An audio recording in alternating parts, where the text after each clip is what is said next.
they should know is that there is a potential risk of harm. You know, it doesn't mean that they're going to damage your eyes necessarily, but if they don't fit well, if they're not a good material, or if you don't care for them properly, then yeah, you could run into some problems. What are those problems, and what do we suggest to do for caring for them? I mean, you could have corneal abrasions, corneal ulcers, allergic reactions.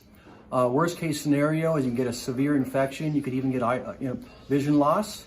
You could have corneal opacities and infiltrates, things like that. So it could get really bad, and it's rare, but the risk is really there, and that's why they're regulated.